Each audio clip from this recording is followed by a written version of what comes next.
Well, good morning, everyone. I'm Jill Halford, and I'm really pleased to welcome you to our fourth and final instalment of the Every Penny Counts webinar series that we've been hosting here at BDO. If you missed the first three, then please don't worry. You can find those recordings on our website, and we'll also send around a link in our email after the webinar. Those three were around maximising your income, optimising your cost base, and managing your cash. And I could really recommend watching those if you did miss them. A little bit of housekeeping before we get started. As with all of our webinars, we've only got cameras enabled for our speakers and also microphones as well. So if you do have any questions, I know you'll all be familiar with Zoom now, but if you hover your cursor towards the bottom of your screen, you'll see a Q&A function. So please do post any questions that you have for our speakers in that Q&A box, and I will monitor that throughout the webinar, and we'll save some time towards the end to answer your questions. So what will we cover today? Well, today's webinar is focused on creating a compelling employee value proposition, and will be presented by two fabulous speakers. My colleague David Ellis, who is a reward strategy partner here at BDO, and he will be joined by Stuart Walsh, Head of HR and Facilities at the Motability Foundation. So we're absolutely delighted to have both of those with us today. David's going to be talking you through how do you create and deliver an approach to reward, performance and well-being that supports your purpose and enables you to find and importantly keep the best people and encourage them to go the extra mile. And Stuart will bring some practical examples of what he's been doing over at the foundation. Now, we ran this session at the CFG conference a few months ago now, and the feedback was really good. So we really wanted to open it up to a wider audience. And we also did a survey at that conference around what was the biggest issue impacting your charity. And unsurprisingly, people and resources were top of that list by quite a considerable way. So it's clearly a topic that charities are grappling with at the moment. And so we thought this would really help leave the seminar with some approaches where you could consider at your own charity. So without further ado, I will hand over to David. Thank you very much, Jill. Good morning, everyone. It's a pleasure to be here. Thank you for turning up. I always do feel pathetically grateful that mere attendance is a good start from my perspective. I've only got a few minutes to run through some stuff with you, so I'm just going to crack on if that's okay. I mean, for all intents and purposes, what I'm keen to talk through with you is essentially what you can see in a diagrammatic form in front of you here. This is the way we at BDO express what an employee deal is or an employee value proposition looks like in the context of a not-for-profit or a charity or anything in the third sector for that matter. And what you can see is ultimately we have, whilst a relatively confusing picture, it's broadly divided up into four things in the sense of what gets people to work and to go the extra mile, which we know is what you all want. There's some stuff to do with pay, which sits in that total reward quadrant there. There are some things to do with career and experience and the development of skills, which sits in our second quadrant. There is some stuff to do with environment. So some ultimately, where do you work and how do you work? And then a really important quadrant that looks at culture. So things to do with vision and leadership, the values of an organization and so on and so forth. The first point is really important to note is that these things and what an employee wants, what one of your colleagues wants from their employer are not set in stone. I mean, ultimately, what is important is an evolving and changing beast, and it changes every year. So, for example, if you throw your minds back to 2019, that was a year where we were really talking about purpose and the importance of people joining organizations that did good things. You flick on to 2020, we had understandably so, a conversation around safety and security. How do I turn up to work in the midst of a pandemic in a way that means I am safe? That was the focus, and the key defining characteristic of a good employer was an employer who would manage that dynamic appropriately in this wheel you can see in front of you here. You move on to 2021, we had conversations around hybrid working and balance and choice and how do we wish to work. By 2022, we've got this slightly grim conversation around salary amidst a cost of living crisis, with inflation running at really rates that we had not experienced before for many, many, many years. You get to 2023, I mean, we're slap banging it now, of course. I think what we've got is the tail end of that. And just to be clear, I don't mean it's gone away as an issue, but ultimately, I think what many employers have found difficult is how do we move on pay again when we did so much in 2022 with inflation still running at such a high level. Although, to be clear, we all have in our heads inflation is running at about 10%. It's actually down to about 6.7 if one looks at the last rolling 12-month period. So there is something changing there. It tells me that 2024, if we were going to be smart about this, would begin to start focusing on some of those career dynamics around skills development and progression and experience, because those are the things that tend to get stalled where we have special situations going on, as the pandemic did, as the cost of living crisis does. So perhaps some thoughts there for us to think about. Now, Hannah, if you wouldn't mind moving us on to the next slide, it's worth moving straight to the absolute elephant in the room here, which is working in or for a charity. There is always a question to be asked around how much, if anything, would you be prepared to give up for the opportunity to do your ideal job, whether that's for a charity or whomever. Because there is ultimately, whenever we talk about working in the third sector, something which I would phrase as a mission discount one applies to the role. I will be paid less doing this than I would find doing the equivalent thing in an organization that was not a charity. The interesting question is how much. And so we have here a really straightforward question. We have John. John is a somewhat nebulous senior executive at a very large, very nebulous listed company. No names, no pack drill. What we'd be interested to try to work out is, what discount do you think John would be prepared to accept if you were to shift from being a senior executive at a large listed company and to move on to take on something he would define as his dream job, a senior management role at a music college. Now, we've put a poll up here. I don't know whether I could persuade you to click on a button where you can start to articulate what you think the discount in pay John might be prepared to accept if he were to take this dream job. Is there any corollary or any just general acceptance of what an appropriate level of discount would be to do the dream job, for you to do your dream job for that matter?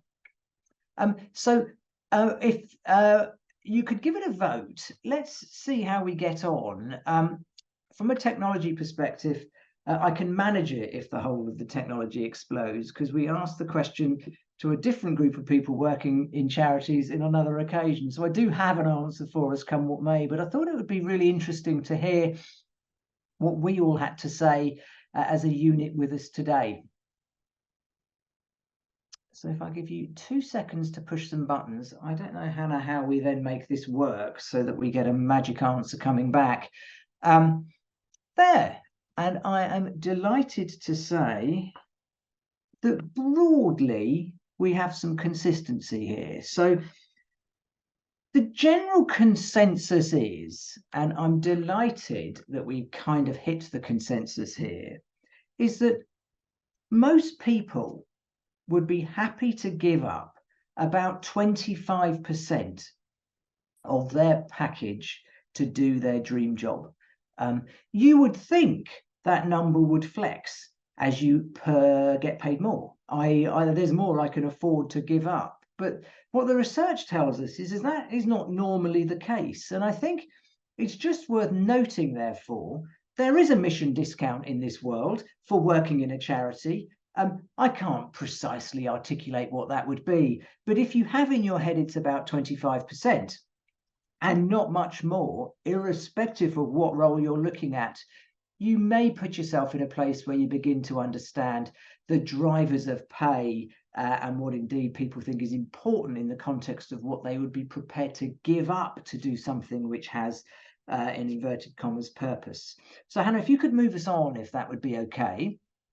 So the reason for that is that reward is a hygiene factor. You can have the best organization, the highest purpose, ultimately the most wonderful environment to work in, but unless you get certain things right, you always end up with a problem. And that's what this is really showing us here. There are hygiene factors, of which pay is one of them. And then if you don't get that right, you have a level of job dissatisfaction. In order to make people happy, to create job satisfaction, you need to get some of these other things right, which are motivators in the workplace. And it's always worth bearing that in mind, because you can continually seek to highlight the non-cash elements of your employee deal, but if you don't get the cash bit right, it won't really do the heavy lifting you want it to.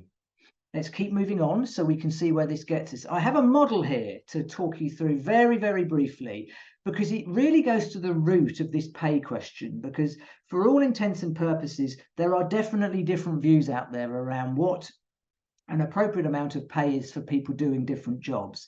And the model I use to explain it is this shabby looking thing you have in front of you here, where you can see I have 4 axes. A is an axis that shows the capacity of an organization to make profit. B shows us performance, however we define it. C talks to the talents of an individual and the scarcity of that talent. And D talks to ownership. And it's not a mathematical or a precise model, but if we flick on Hannah and I can show you how it works in practice, what I've shown for you here is the very oft asked question around how someone working in a grey industry, doing a grey job in a grey sector, could earn considerably more than a nurse who's doing just the most wonderful thing that enhances life and society itself. And what you can see, of course, is that whether we like it or not, a nurse is working in an organization that doesn't drive or make profit. I can quite see they could all be working in organizations which are high performing, which is B on my axes here. If I look to C, they're both very talented, but there's a different level of scarcity. We do have certain skills in the private sector which are enormously scarce, particularly in certain tech roles. And then, of course, in D, we have an ownership prospect, which says, I can pay as much as I can get away with in certain sectors, but when I'm looking in the public sector, I am really absolutely hidebound by a different set of rules and characteristics. The whole purpose of going through this rigmarole, for the avoidance of doubt, is to say, we know you can't throw money at this problem and pay and pay and pay. The question it then throws up is, what are the advantages you can bring to bear that would make a difference?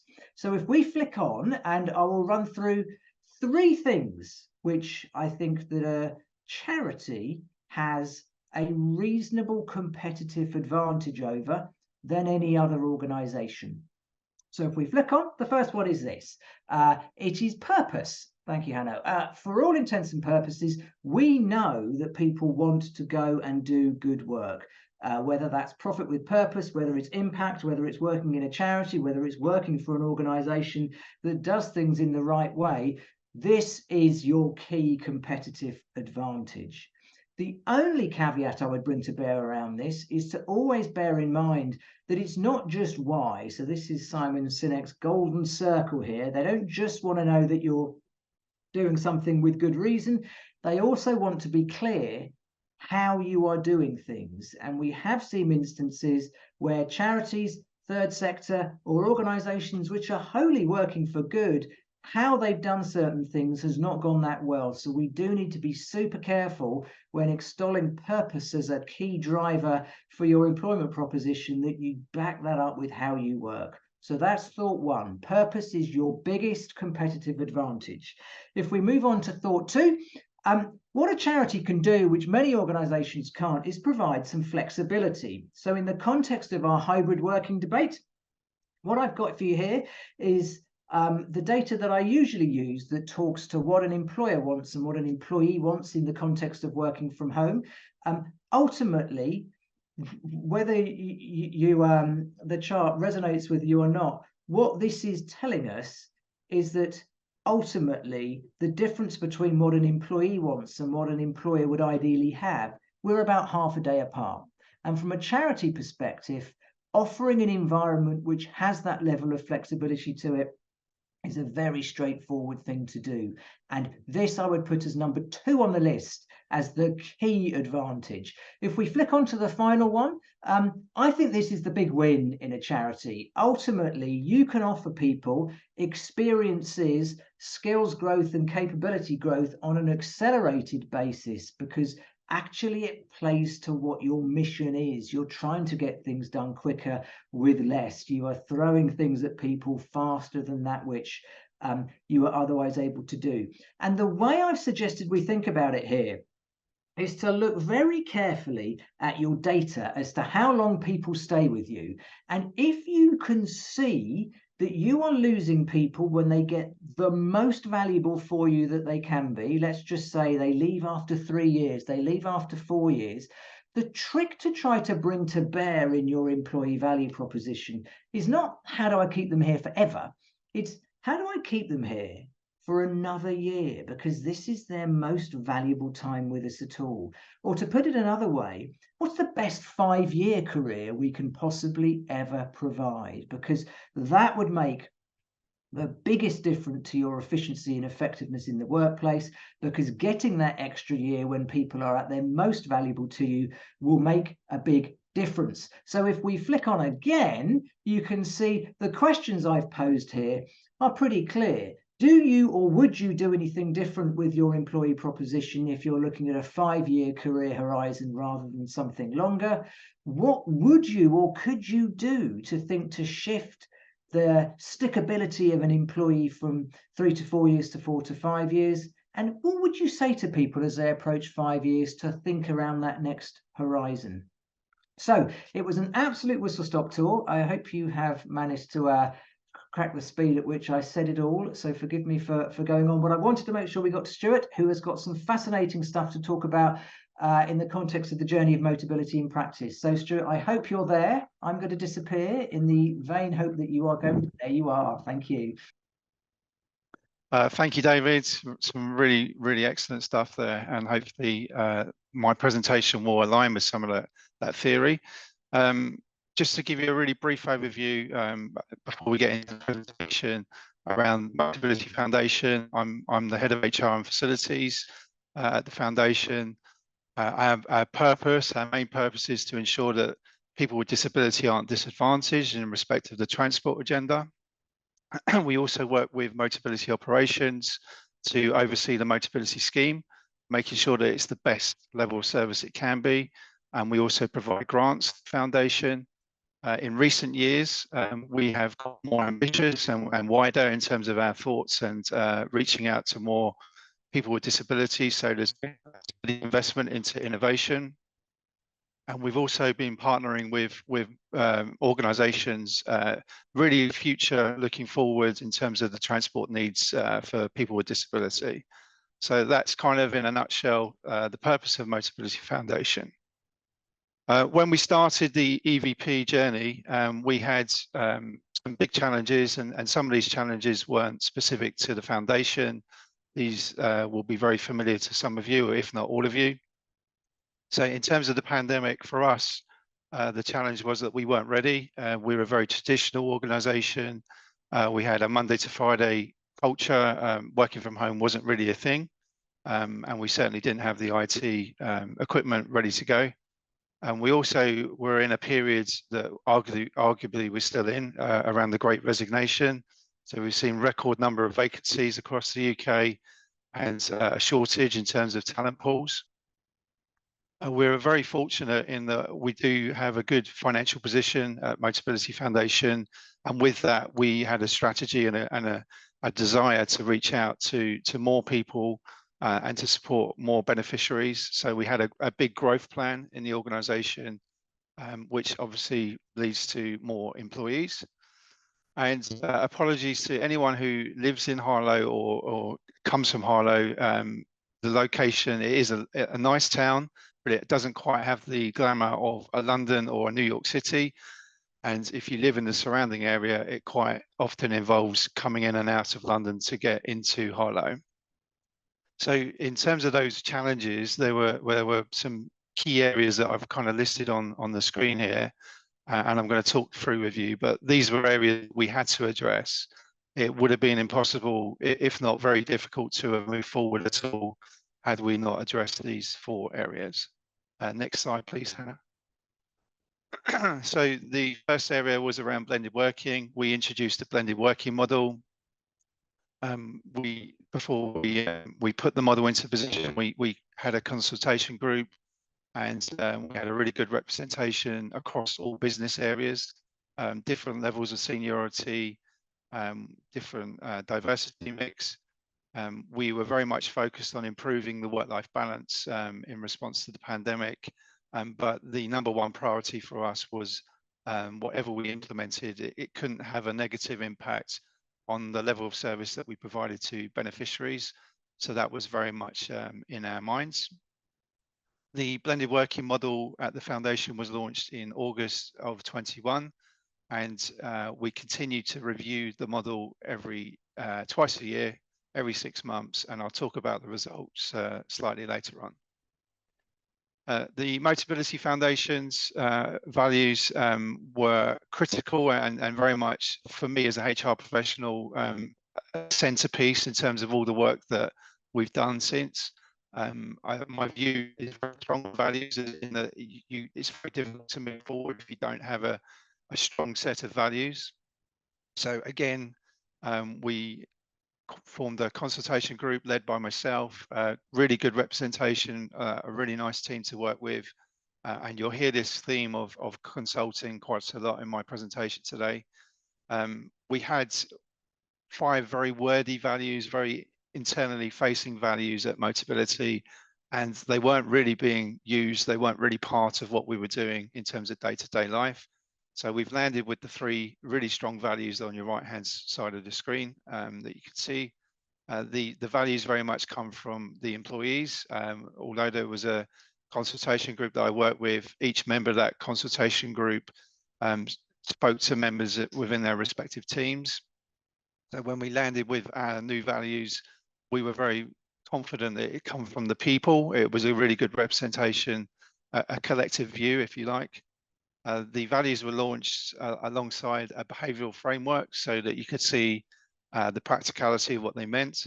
And we actually had a launch video, which was 2.5 minutes long, but really powerful, with people that were on the consultation group presenting.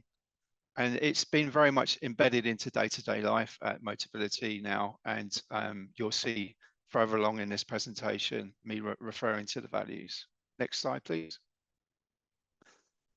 Another apology to any consultants or agencies on the call. Do recognise your value. I have a really strong belief as a HR professional that there's high value in terms of having that in-house talent acquisition team. So the business case was fairly straightforward when I joined, and we very quickly got a talent acquisition team up and running, with the focus around not only attraction, bringing people in, but retaining our staff as well, how we could keep people interested. Very much around delivering the value, you know, the extra mile that you might not get from an external agency, but also the cost efficiency in terms of what the savings would be. And I also took the opportunity to tag diversity and inclusion to the talent acquisition business plan. We were kind of lost a little bit in terms of our D&I agenda. It wasn't certainly centralized or structured. So talent acquisition team now are very much at the forefront of our D&I agenda. Next slide, please. Amplifying the employee voice is something I'm very passionate about. It's something I have a really strong belief in terms of I really believe that successful organizations have a strong employee voice, and the employee voice is heard. So the ways in which we did that at Motability Foundation, we've done 2 surveys in the time that I've been in post, and I'll talk about some of the results later on. I also introduced a people forum, which has been highly successful, and again, I'll share some of the results of that people forum. We had already a couple of working groups established at Motability, Social Squad and Wellbeing Champions, but they weren't really going anywhere. There was a bit of frustration in terms of not getting decisions on proposals or initiatives. So we took the opportunity to relaunch those groups and introduce a third group, which was the Diversity and Inclusion group. Around quarterly staff briefings and managers briefings, we completely revised those in terms of removing the presentations and making them more of a discussion point, introducing Q&As, introducing workshops and breakout sessions. So it was more around conversation. Working with our internal comms team, who are fantastic, and we have a really good working relationship with. We've done lots of work on our intranet page, which is what we call Pulse. And we've introduced various polls and really good updates and fresh updates on our intranet page. Next slide, please. So as well as the kind of the main areas that I highlighted, the 4 big areas, we also looked at what we could do around reward and recognition. Obviously in the bracket of being a responsible employer and looking at things that weren't going to cost a fortune. So very much low cost and high impact areas. With that process of external benefits review, and also worked with the people forum in terms of looking at what was important to people. The Spotlight Awards were introduced when I joined, around recognising peers or colleagues when they've gone the extra mile or demonstrated a real version of their values. We introduced some really small reward and recognition budgets to departments so that line managers and department heads could give instant recognition to members of their team if they were to do something deserving, whether it's the values or something out of the ordinary with a beneficiary. We did some work around, we launched a performance management tool, which we refer to as Perform and Develop, and really use that as a key focus point for people's development plans and conversations around career progression. And again, we linked in the values to our performance management tool. The long service awards were increased in terms of the number of triggers, and we already had a very good CEO communication that goes out every 2 weeks, and we just really enhanced that by really celebrating our workforce and people's achievements in that communication. And again, I mentioned internal comms earlier, but really doing as much as we can to make the internal comms message interesting and engaging. And the working groups, which I mentioned earlier, we just increased the number of employee-led activities in those areas. Next slide, please. So to talk you through, in terms of the results, where we're at today, the blended working model has now completely taken off, and we've got over 80% of the workforce on a blended working arrangement. When you consider that we have employees that can't work from home because of the nature of their roles or because of a health and safety issue, and we have some employees that don't want to work in a blended way,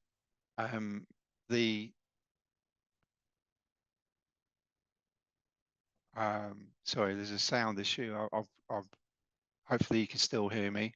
Stuart, it just keeps coming in and out very slightly, so we can still get your key points, but yeah, occasionally we're just losing you very slightly. Okay, apologies. I'll try and stay still, and maybe I'm moving around too much. Super, thanks. So in terms of blended working, 80% of the workforce are now on a blended working arrangement, and we believe that we've made a difference there in terms of people's work-life balance. And really good that we were 0% prior to the pandemic. The Motability values I've mentioned several times, but they are very much fully embedded. You can't go around the office without seeing them as displays, and they're very much part of the onboarding process, the performance management tool, and many other areas. The Motability people, the people forum is It's fantastic. It's worked really well. We've already, as a group, we've influenced some really major projects in terms of people projects. They were a major part of the benefits review. They've also influenced some office changes in terms of layouts and improving the working environment. And when they've also worked with performance and innovation around the innovations review, and they're currently working with me on the employee survey.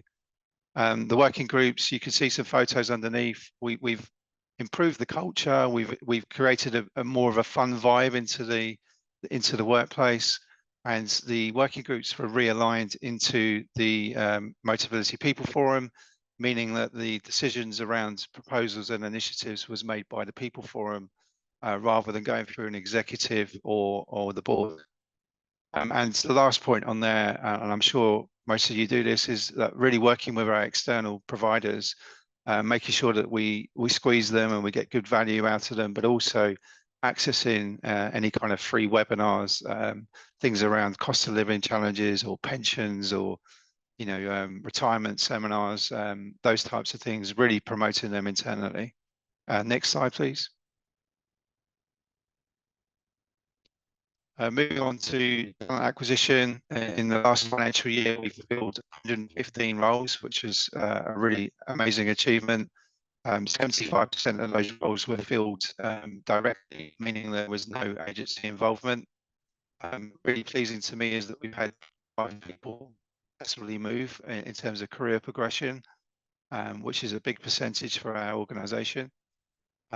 We've predominantly a contact centre environment. The bulk of our workforce work in operations, and they're notorious for high levels of turnover.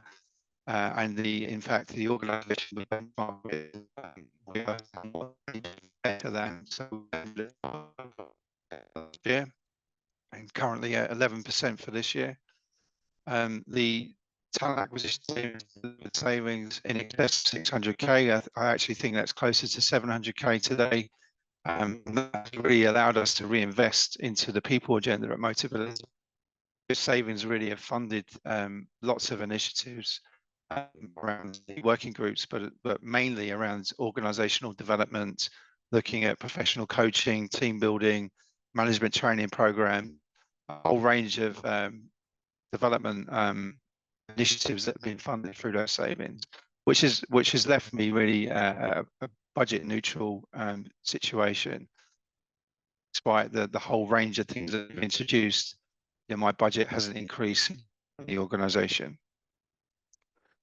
Moving on to the survey, I mentioned the survey. We had a survey in 2021, and we had another one earlier this year.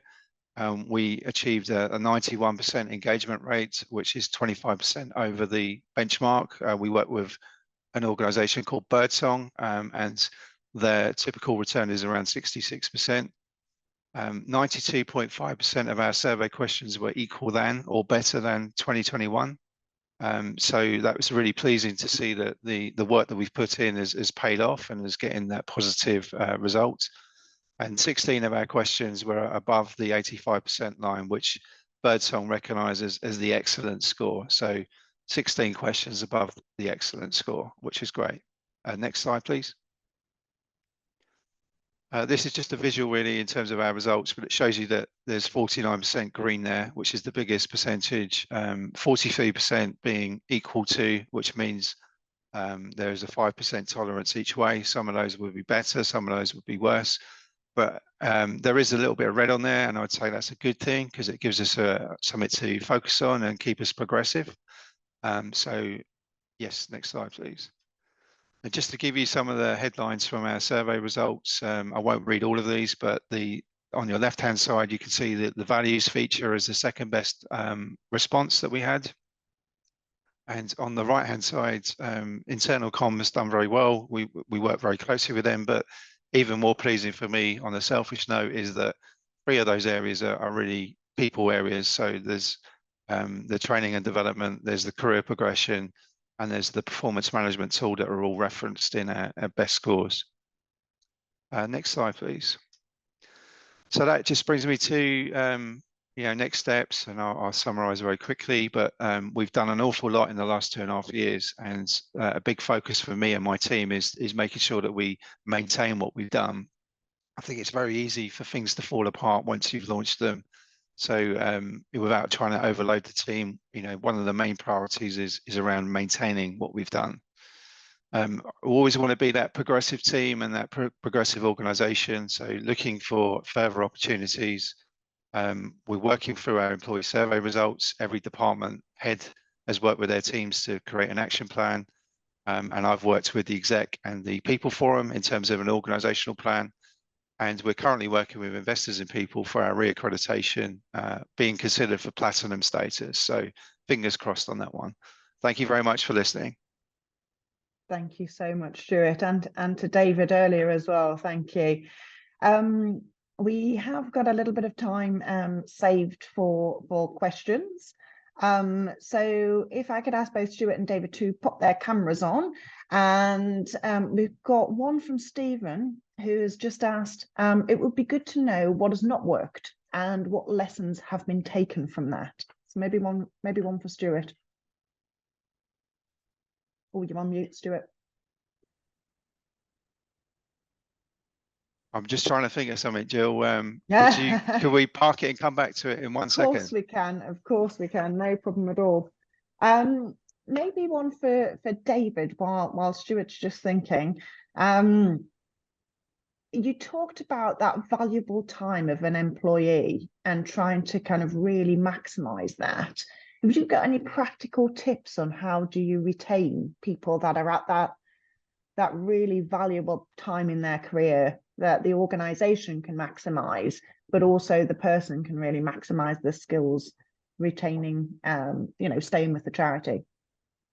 It is the $1 million question, isn't it? Because if we could all get that extra year, we would do so. There are some things which I think do make a meaningful difference, which are not always front of mind. So it sounds counterintuitive to focus at the start rather than at the end if you're trying to get another year out of someone. But actually, what we tend to do from a career and an experience and a skills development perspective is get off to what I just described as a phenomenally slow start. So you might say, well, we do this sort of induction and then have a good go at this for 6 months and we'll see how you get on. And actually what people want is something a bit different, because working in a charity which has purpose is a great thing.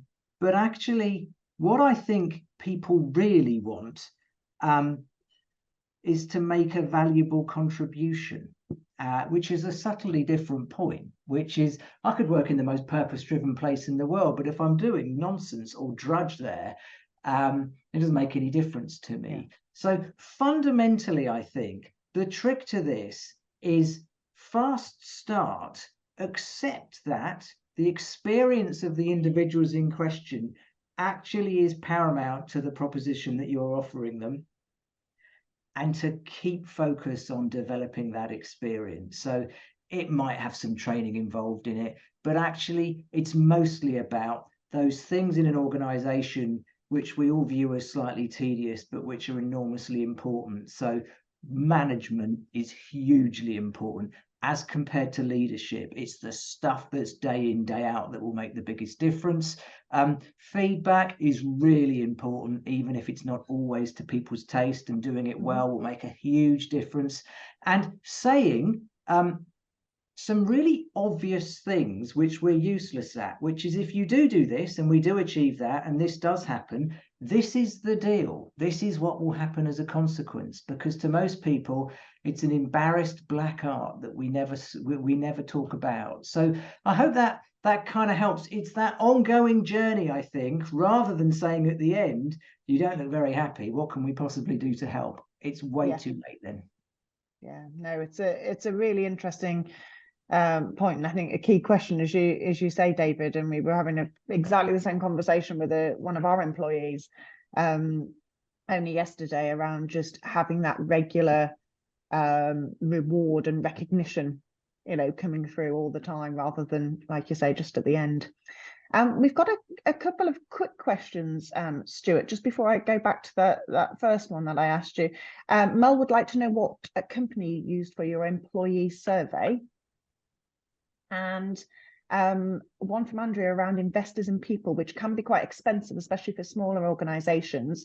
And do our panel feel it's worth the investment? Okay, so going back to the first question, in terms of things that didn't quite work out, we had to revise our onboarding process. We did all this work and we weren't really looking at the onboarding process. We tried to squeeze in too many things into onboarding and it got too complicated for employees. And we only got that feedback when we were proactively asking new starters. So if there's one takeaway from that, I would say, make sure you get some feedback from your new starters because it could really make all the difference. So that was that question. Sorry, Jill, the second one was? Which company did you use for your employee survey? So the company is Birdsong. They specialise in the charity sector. I recommend them. I've got a contact that I'm happy to give you guys. They are fantastic to work with. They're very flexible. And what is really great is they work with lots of charities, so you get benchmarking data. Perfect. Brilliant. And investors in people, I think you mentioned, Stuart, that you were going for your reaccreditation. But Andrew said often that can be expensive for smaller organisations. So do you feel that it's worth the investment? So I mentioned that we're quite fortunate in terms of our financial position, but that aside, I would say it is a good investment.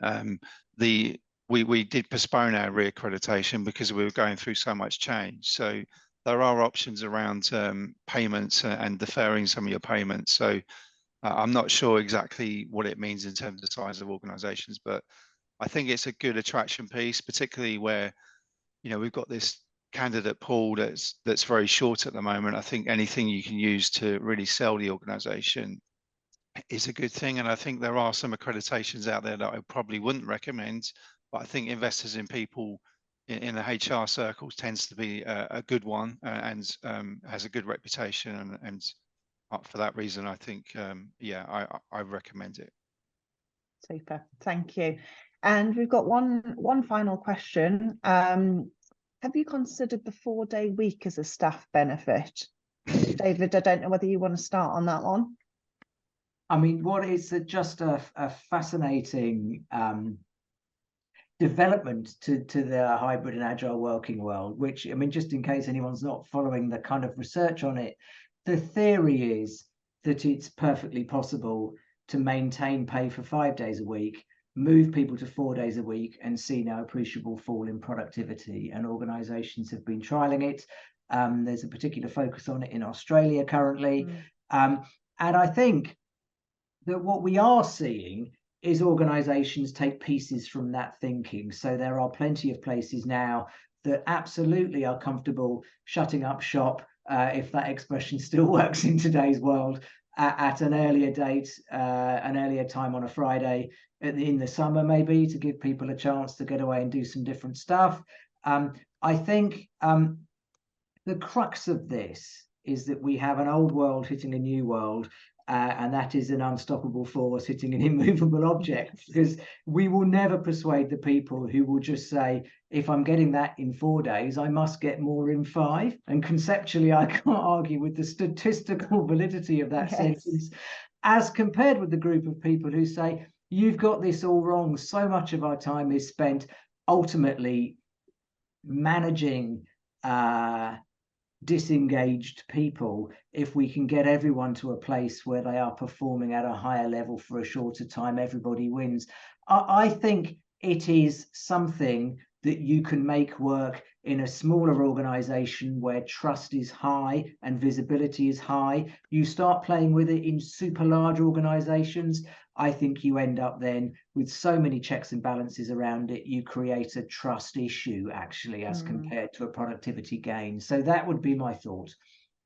Super. And any final comments on that one, Stuart? Yeah, I think all really valid points. For us, we have given it some initial conversation, but for the time being, we consider it would have a negative impact on our beneficiaries. So I think we're kind of sitting back at this point, Jill, to see what happens and see whether it does expand and really take off, because that might then force our hand to have another look. Super, thank you. Gosh, we could keep going, couldn't we? There's so many. It's such an interesting topic, and there's so much to discuss. I've definitely got a few other questions which I will be posing to David and Stuart after the webinar. So that brings us to a close for today's webinar. So a huge thanks for joining us today, and a huge thanks to David and Stuart. It was lovely to see on Stuart's slide so many familiar faces from the foundation, and I'm really interested to know who was in those fancy dress outfits on that slide. But yeah, huge thanks. As we close the webinar, you will see a feedback survey. We'd really, really appreciate any thoughts that you have. Obviously, that helps us improve. You have all the contact details here for Stuart and David if you do have any follow-on questions or would like any assistance as you embark on this really important topic. And just a reminder for some upcoming events that we have here at BDO. On the 6th of November, we are hosting within Trustee Week, a really interesting panel session with Helen Stevenson, Chief Exec of the Charity Commission, and Sarah Vibert, who's the Chief Exec of NCVO, as well as Francis from Getting On Board. So we've got a really interesting panel for you there.